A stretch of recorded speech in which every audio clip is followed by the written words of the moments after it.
बुलेटिनमध्ये तुम्हा सर्वांचं स्वागत करते। आपण पाहताय न्यूज 18 लोकमत। बुलेटिनची सुरुवात आपण करतोय बीडमधल्या बातमीनं। खंडणी प्रकरणामध्ये पोलिसांच्या हाती आता एक मोठा पुरावा लागलाय। आवादा कंपनीकडे ज्या दिवशी खंडणी मागितली गेली होती त्याच दिवशीचं सीसीटीव्ही फुटेज तपास यंत्रणांना मिळालंय। त्यामुळे वाल्मिक कराडसह इतर सर्व आरोपींच्या गँगवर एक प्रकारे शिक्कामोर्तब झालाय।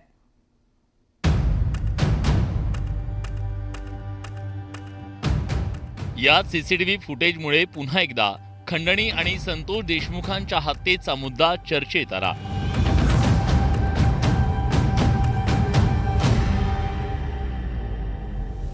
कारण या फुटेजमध्ये वाल्मिक कराड, विष्णू चाटे, सुदर्शन घोले, कृष्णा आंधळे आणि निलंबित पीएसआय राजेश पाटील स्पष्टपणे दिसतोय। राजेश पाटील वगळता हे सगळे जण संतोष देशमुख हत्ये प्रकरणातले आरोपी आहेत। विष्णू चाटेच्या कार्यालयात 29 नोव्हेंबर 2024 रोजी ही सगळी गँग प्रवेश करताना दिसतेय। खंडणीच्या गुन्ह्यात वाल्मिक कराडनं विष्णू चाटेच्या मोबाईलवरून आवादा कंपनीच्या व्यवस्थापकाला 2 कोटीची खंडणी मागितल्याचा उल्लेख आहे। त्यामुळे तपासात हा व्हिडिओ महत्त्वाचा ठरू शकतो। सकाळी 11 वाजताचा हा व्हिडिओ आहे, तर त्याच दिवशी दुपारनंतर आवादा कंपनीकडे खंडणी मागितल्याचा संशय आहे। आणि याच खंडणी प्रकरणात संतोष देशमुख यांची हत्या झाल्याचा आरोप करत कठोर कारवाई करण्याची मागणी करण्यात येते। ज्यावेळेस कट शिजत होती ते फुटेजच बाहेर आले, ही खूप चांगली गोष्ट झाली। आता मात्र कोणाला सोडता येणार नाही। असं अर्ज करत होती, एवढा खून पाचवायसाठी अर्ज करत होती। मुख्यमंत्र्यांना माझं सांगणं आहे, एकाची जामीन होता कामा नये। जर जामीन झाली ना खंडणी किंवा खुनातल्या आरोपीची, देशमुख कुटुंबाला त्या जीवाला धोकाही मर्डर करू शकते। त्यांना सुटू देऊ नका। वाल्मिक कराड 29 नोव्हेंबरला केजमध्ये होता, हे या सीसीटीव्ही फुटेजवरून स्पष्ट होत आहे। तर खंडणी आणि हत्या प्रकरणात आतापर्यंत काय घडलं एक नजर टाकूया। 9 डिसेंबरला सरपंच संतोष देशमुखांची हत्या झाली, त्याच दिवशी 6 जणांविरोधात गुन्हा दाखल करण्यात आला।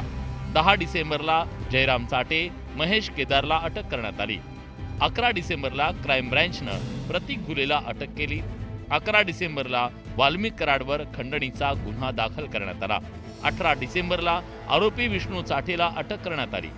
तर 31 डिसेंबर रोजी वाल्मिक कराडनं शरणागती पत्करली। 3 जानेवारीला डॉक्टर संभाजी वायबसे आणि सिद्धार्थ सुनवणेला ताब्यात घेण्यात आलं। 4 जानेवारीला सुधीर सांगळे, सुदर्शन घुलेला पुण्यातून अटक करण्यात आली। तर 14 जानेवारी रोजी वाल्मिक कराडवर मकोका लावण्यात आला। या सगळ्या प्रकरणात कुणाचाही मुलाहिजा केला जाणार नाही असं सरकारकडून स्पष्ट करण्यात आलंय। पाथर्डीपासून मारत पुन्हा आलं होतं आणि त्याच्यानंतर हे शिंदे सोडून दिला।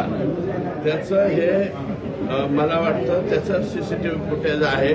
त्याच्यामुळं 101% आका, विष्णू चाटे, सुदर्शन घुले, आंधळे हे आरोपी, हे सगळेच्या सगळे आरोपी खरे आहेत याच्यावरून पुष्टी या ठिकाणी मिळेल।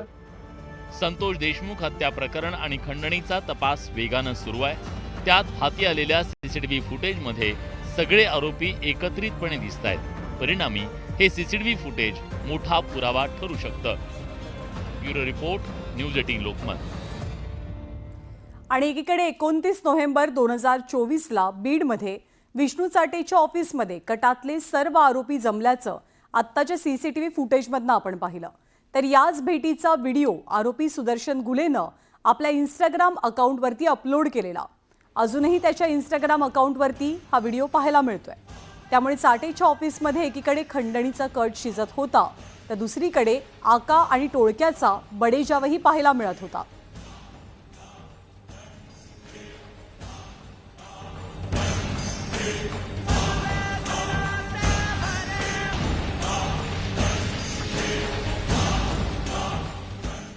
आणि यापुढची बातमी पीक विमा संदर्भातली आहे। राज्य सरकारनं 1 रुपयात पीक विमा योजनेची सुरुवात केली। 2023 आणि 24च्या अर्थसंकल्पात या योजनेची घोषणा झाली आणि त्याची अंमलबजावणी सुद्धा सुरू करण्यात आली। पण याच योजनेत भ्रष्टाचार झाल्याचा आरोप करण्यात आला। आरोपांची चौकशी करून दोषींना शिक्षा करणं दूर, पण राज्याच्या कृषी मंत्र्यांनी एक वादग्रस्त वक्तव्य केल्यामुळे जणू काही भ्रष्टाचार या नेत्यांच्या अंगवळणी पडलाय का असा प्रश्न उपस्थित झालाय। पीक विमा योजनेत घोटाळा करून सरकारला चुना. गैरव्यवहारांमुळे योजनेत बदल होणार. गैरव्यवहारांबाबत कृषी मंत्र्यांचं अजब विधान. कुठल्याही योजनेमध्ये 2-5% गैरप्रकार तर होतच असतात. मोठा गाजावाजा करत राज्य सरकारनं शेतकऱ्यांसाठी 1 रुपयात पीक विमा योजना आणली. प्रधानमंत्री पीक विमा योजनेतील शेतकऱ्यांचा वाटा राज्य सरकारकडून भरला जायचा. शेतकऱ्यांना केवळ 1 रुपया भरून पीक विमा मिळायचा. पण आता या योजनेत कोट्यवधींचा गैरव्यवहार झाल्याची अनेक प्रकरणं समोर येत आहेत. त्यामुळे या योजनेत बदल करण्यासंदर्भातली शिफारस कृषी आयुक्तांच्या अध्यक्षतेखालच्या समितीनं राज्य सरकारला केल्याचं कळतंय. कारण पीक विमा योजनेत कोट्यवधींचा गैरव्यवहार झाल्याचा आरोप आहे. बीड, धाराशिवसह राज्यातल्या अनेक जिल्ह्यात पीक विमा घोटाळ्याचा आरोप आहे. जलसंपदा, महावितरण, गायरान जमिनीवर पीक विमा काढल्याचा आरोप आहे. दुसऱ्याच्या जमिनीवर पीक विमा भरल्याचं सुद्धा समोर आलंय. बोगस लाभार्थी बनून पीक विमा लाटण्याचा प्रयत्न करण्यात आला. 22 CSC सेंटरवरून घोटाळ्याचा आरोप करण्यात आलाय. या योजनेचा अधिक लाभ हा CSC केंद्र संचालकांना झाल्याची बाब समोर आली आहे. यात CSC केंद्र चालकांना 40 रुपयांची रक्कम मिळायची. त्यामुळे आता बोगस अर्ज भरणाऱ्या केंद्र चालकांवर कारवाई करण्यात येणार असल्याची माहिती मिळते. CSC केंद्रांवरून हजारो बोगस अर्ज दाखल करण्यात आले. त्यात बीड जिल्हा आघाडीवर आहे. बीड जिल्ह्यात तब्बल 1,09,264 अर्ज भरण्यात आले.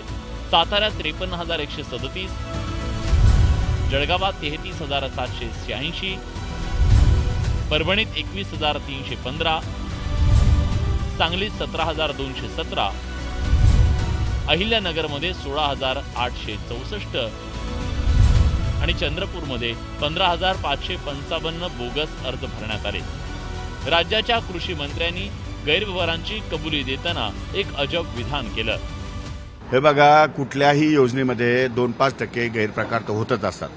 आणि दुसरी गोष्ट, योजनेमध्ये गैरप्रकार होतो म्हणजे योजना बंद केली पाहिजे किंवा योजना बंद करावी या विचाराचा मी नाही आहे. योजनेमध्ये आणखी पारदर्शकपणा अपडेट कसं करता येईल तो या ठिकाणी सरकारचा प्रयत्न राहणार. कृषी मंत्र्यांच्या या वक्तव्याचा विरोधकांनी मात्र समाचार घेतलाय. बीड पॅटर्न समोर आणून फार स्वतःची पाठ शासनाने थोपटून घेतली आणि शेतकऱ्यांची मतं सुद्धा घेतली. हा बीड पॅटर्न 1 रुपयात विमा काढून देण्याचा आला कुठून?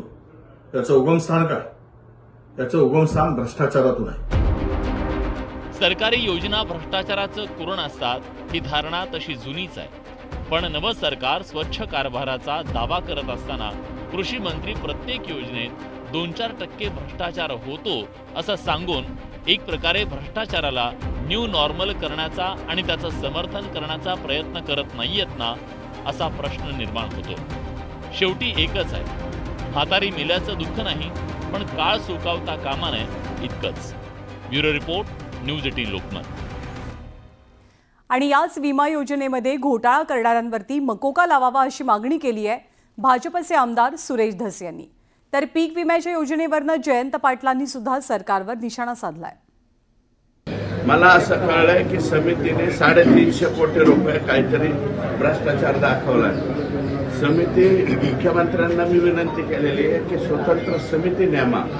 350 कोटी नाही, 5,000 कोटीचा घोटाळा निघेल, 5,000 कोटीचा. आणि ही योजना बंद करावी का? अजिबात नाही. शेतकऱ्यांसाठी ही योजना चांगली आहे. फक्त याच्यामधले जे दलाल, गुंडे, माफिया आणि बुद्धिवान प्राणी जे चुकीच्या पद्धतीने विमा भरतात यांच्यावरती संघटित गुन्हेगारी अंतर्गत को अंतर्गत गुन्हे दाखल करावेत. कारण ते सेम लोक एकच आहेत.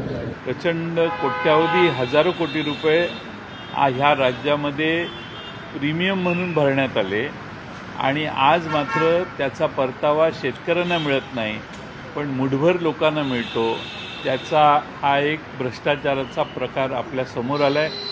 मग ही पीक विमा राबवणारे जे सगळे त्या चेनमधले घटक आहेत ते सगळे याचे लाभार्थी आहेत. खरी चौकशी आणि